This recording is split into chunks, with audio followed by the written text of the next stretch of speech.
Hey crew, it's Pitt, and I'm back with another Bible study. Today we're going to be diving into Joseph's dreams. We're going to be in Genesis 37. But before we begin, I'm going to go ahead and say this. If you are new here, if you have not watched my Bible studies before, you might want to start at the top. I hold some very unconventional beliefs, and I would hate for you to get your feelings hurt. That being said, let's look in Genesis.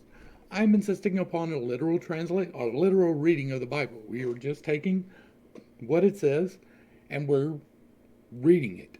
And whatever it tells us is what we're going to go with. But this particular chapter is going to give us some trouble because this is one of the prophetic chapters, right? This is one of the groundwork setting we are the chosen people, and I don't believe in a chosen people.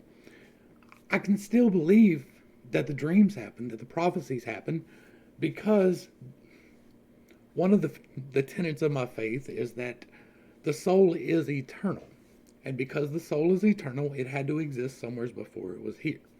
I believe, as part of my faith, that before we were here, we decided to come here. And part of that deciding to come here was to fulfill specific roles and to help people learn lessons and to be influences, both good and bad, for various peoples throughout our lives. And I think that sometimes those paths can collide in such a way that prophecy becomes both necessary and self fulfilling, even though it was not really necessary in the grand scheme of things. I take Jesus' death in such a manner. There was never a sacrifice required. We have shown that already in Genesis. We will continue to show that in the words of the Bible, throughout the words of the Bible. And so, because the sacrifice was never needed, Jesus' death was never needed. But because so many people needed Jesus to die in order to say that they no longer had to give this sacrifice that was never needed, that prophecy had to come to pass. And so I hold that prophecy in esteem. My only thing is that I don't believe that Jesus was the physical incarnation of God himself. I don't believe God incarnates within himself. He uses us as divine souls with divine inspiration to do divine things for him in divine inspiration.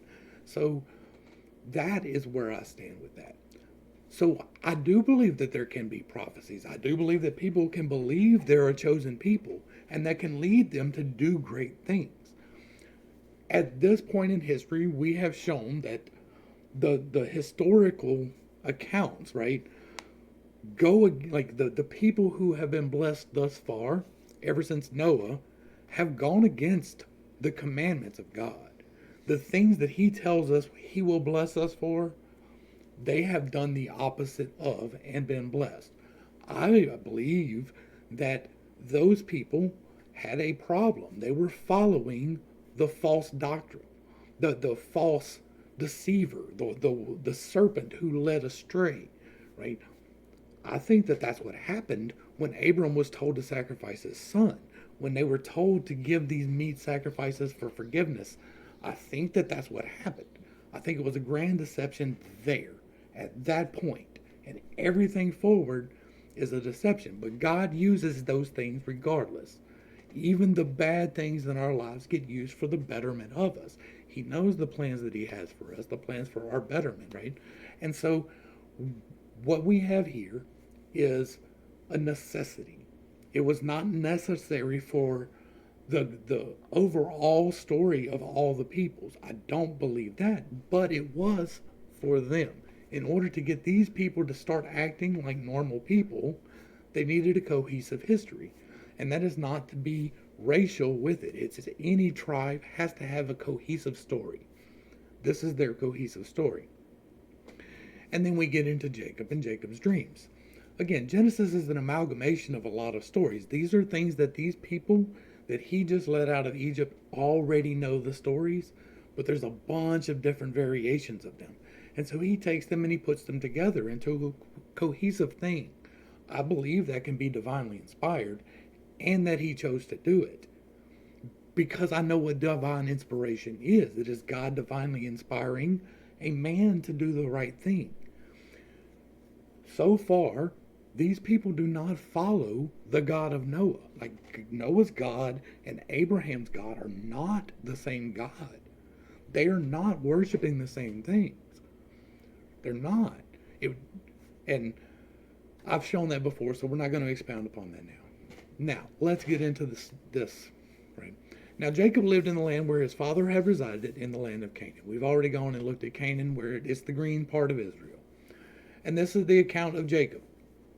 Or not Israel, but Jacob. When Joseph was 17 years old and tending the flock with his brothers, the sons of his father's wives, Bilhah and Zilpah, and he brought their father a bad report about them. So let's scroll back up here, and we're going to look at who specifically this is. So this is Bilhah. Her sons were Dan and Naphtali, and then Zilpah's sons were Gad and Asher. So that's the four that we're talking about.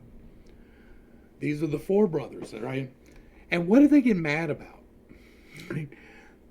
And he brought their father a bad report about them. Now, they're out tending the flocks, right? What are you doing wrong? If you're tending the flocks, what are you doing wrong? What could you possibly be doing that is opposed, like that getting reported on would?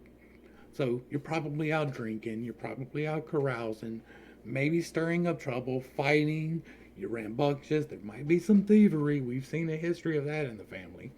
And so quite possibly these generational curses just keep stacking up, right? Every time we get one of these patriarchs, we keep seeing another curse stack on top of it. We've had pride and envy and theft and like all kinds of stuff. And now we finally have one person standing for a rule. It doesn't specify what rules. It doesn't tell us what he was tattletaling on, but he was tattletaling. But he was the only one out of all of these sons who stood for the rules. I can absolutely see from that God blessing. If he is standing, okay, this is not right, I have to do what I can to take care of that and talk to my father about it, I can see that being blessed. I can see that action being blessed by God because he is trying to do better, right? But I can't see the other 11 that are out here, and these 4 specifically that he's going to tell these stories on, I can't see them being blessed as leaders of nations. Now, Israel loved Joseph more than his other sons because Joseph had been born to him in his old age, and so he made him a robe of many colors. And when Joseph's brothers saw that their father loved him more than any of them, they hated him and could not speak a kind word to him. Now, I have got a feeling that maybe Joseph was a little bit special, right? Maybe he, and by special, I mean that he thought differently than everybody else.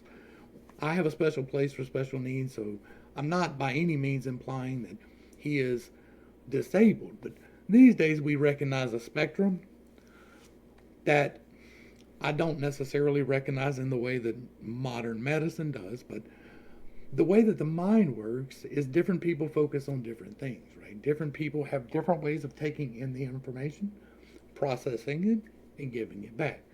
I think that maybe Joseph was an SI dominant, or he was a SI like a child, where it has to be this way. It has to be this way. The peas and carrots cannot touch. Why are you doing this? And maybe that made his father a little soft on him because he would make sure that things were right. We don't know. I'm not trying to put too much into it, but it does read to me like he is one of the SI dominants. It reads to me like he is one of those people who want to follow the rules as the rules are and will just tell on you if not, because his interpersonal skills might lack a little bit. And so these days we put that on the spectrum.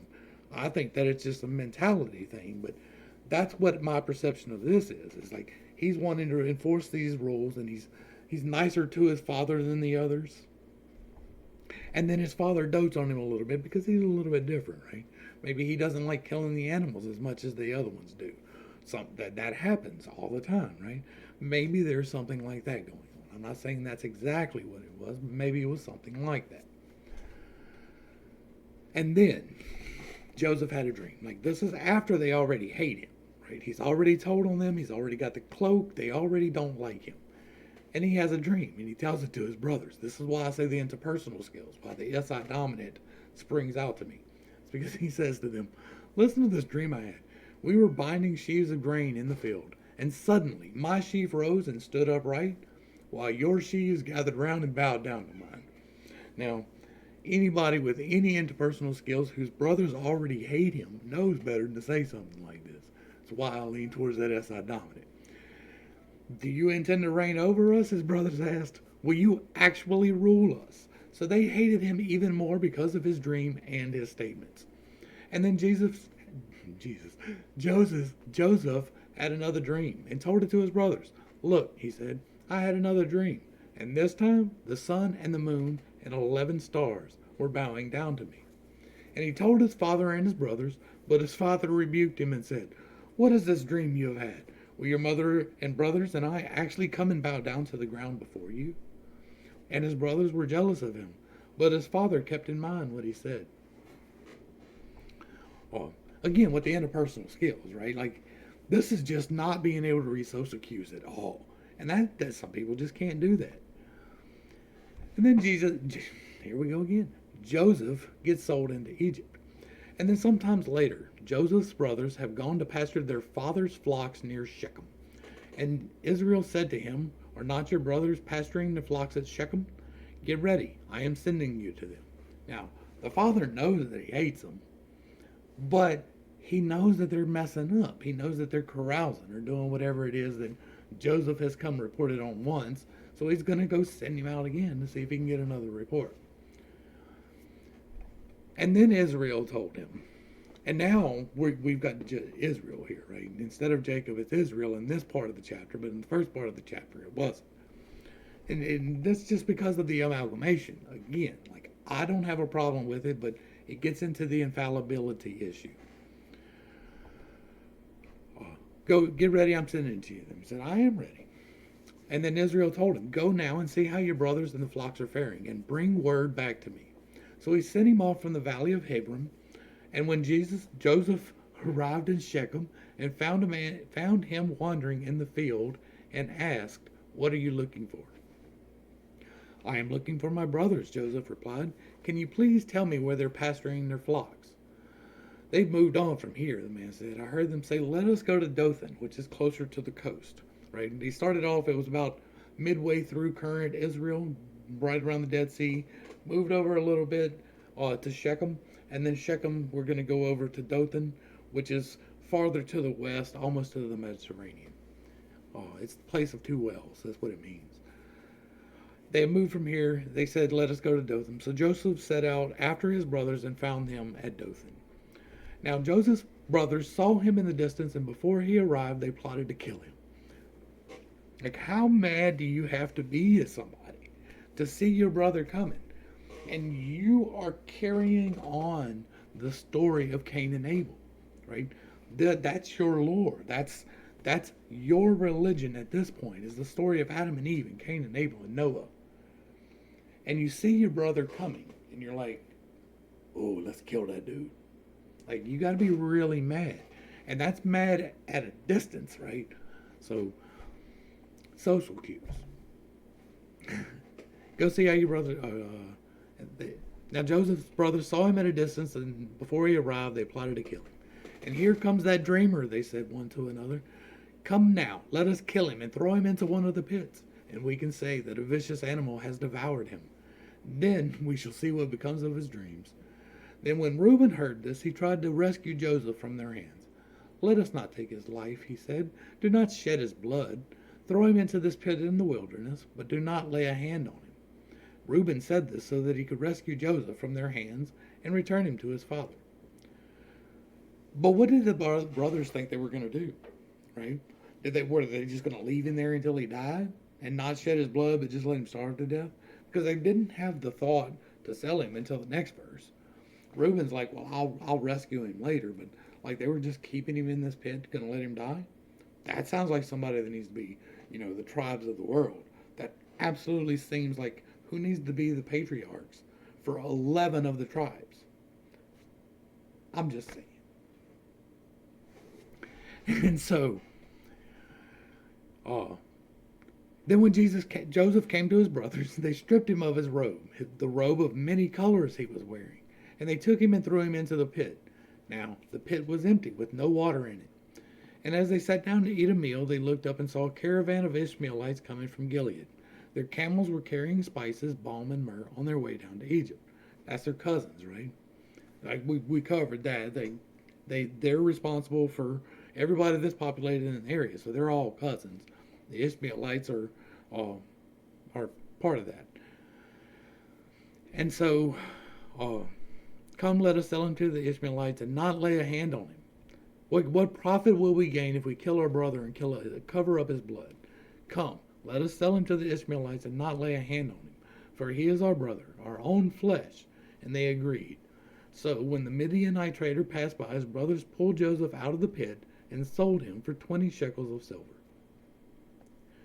to the Ishmaelites, who took him to Egypt. When Reuben returned to the pit and saw that Joseph was not there, he tore his clothes and returned to his brothers and said, "The boy is gone. What am I going to do?" Like, he thought he was going to save his brother, right? But the other brothers are like, "No, we're going to sell him into slavery." Wait. Oh, no, that's not possible. Nobody would sell their brothers into slavery. Everybody knows that slavery is only concocted by people with no melanin. Only people with no melanin can do that. And if you're one of those people, and I get them on this channel, and you're probably not watching this if you are, but if by chance you happen to see this and you're one of those black Hebrew nationals who like to concentrate on this stuff so much, what just happened right here?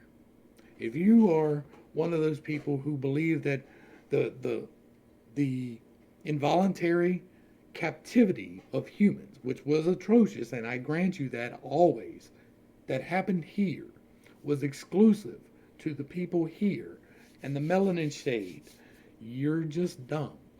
Because it tells you right here, and if you're a Hebrew nationalist, one of those black Israelite people, like, you believe that these people here are darkly melanated. And so what just happened right here in the first recorded selling of slaves? Okay, so moving on. The boy is gone. What am I going to do? He thought that he was going to save his brother. Instead, his other brothers sold him into slavery. And that's what it was. Like, no equivocations. Slavery by his brothers.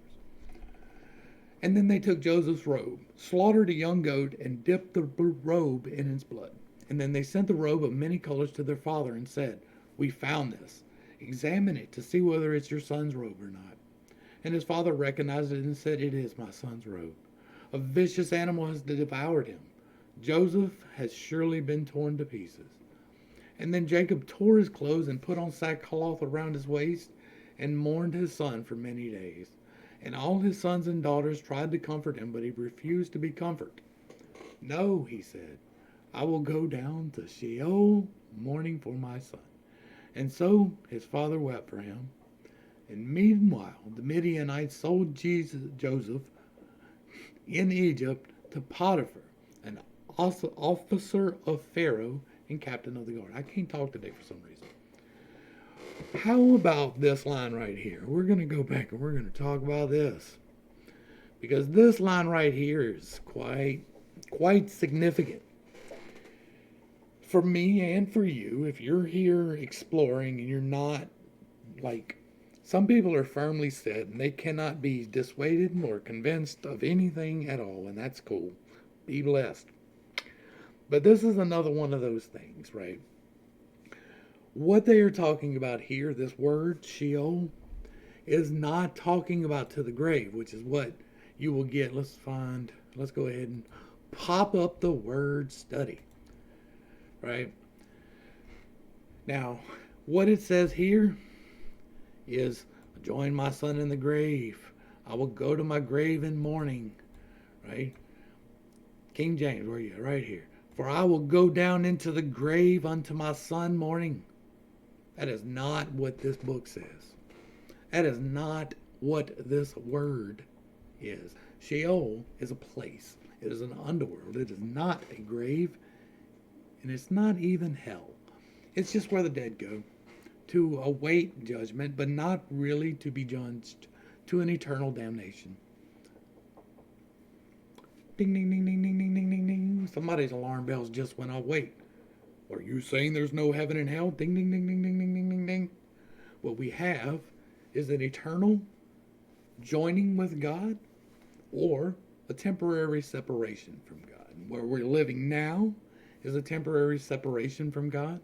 But I believe that what's referenced here is actually just rejoining in the next life with God.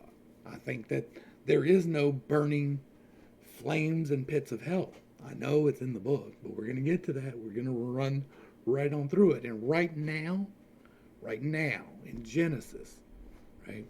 We're in Genesis 37, 35. I will go down to Sheol, the underworld. Not even hell, just the place where people go when they die. There is no concept of heaven and hell here. There is either you are with God in the next life, or you are not. You are here. We're in hell. We are living through hell. And if we don't learn our lessons while we're here, to bring it back to the beginning of the show here, if we don't learn our lessons while we're here, the things that we agreed to, right? Before we were here, I agreed to be the temptation for a child molester. That's hard for people to hear. It's hard for people to accept. I, as a soul, agreed to be the temptation for a child molester, and he failed his temptation. He had a chance to not do that, and both of our lives would have went in a whole different direction, but he didn't choose that. He chose instead to succumb to the temptation of life. And while it was not a pleasant experience, I can see as an adult looking back that it has helped my soul to evolve. That is a hard thing for a lot of people to understand and to accept, but it is the truth. And so what I want you to take from this, right, what we're doing here, the whole point of this entire Bible study is just to show you that there was never a sacrifice that was needed, right? You never needed to be washed in blood to enter heaven. The only thing you ever needed to enter heaven, to get back into union with God, was to fulfill what you came here to do, which is to seek His face. You are here to walk up the spiral of choice and not down the spiral of choice. Because every decision that you make is making either one of those two movements. And if you're not actively walking up the spiral, then you are passively walking down it. Or intentionally walking down it.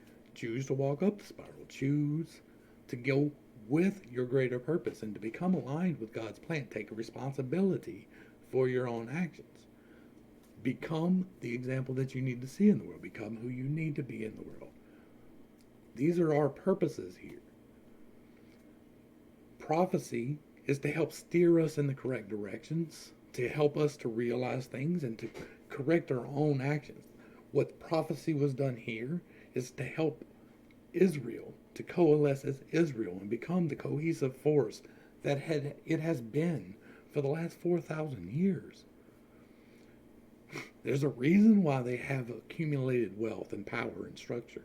And it's not nefarious. They work hard. They stay together. They take care of each other and they follow the laws. That's how it works. Doesn't matter what name you call on. I'm going to go ahead and wrap up this one. Hopefully I brought a little bit of enlightenment and not too much confusion to a very complicated topic. I know I hold very unconventional beliefs. It is not for everyone, but for the ones that need it, I am here. For the ones that which I am called for, I'm here for you. And I am praying for you every single day. Until next time, I love you. Thanks for hanging out. You're perfect, whole, and complete just the way that you are. This has been Pittstake. Peace.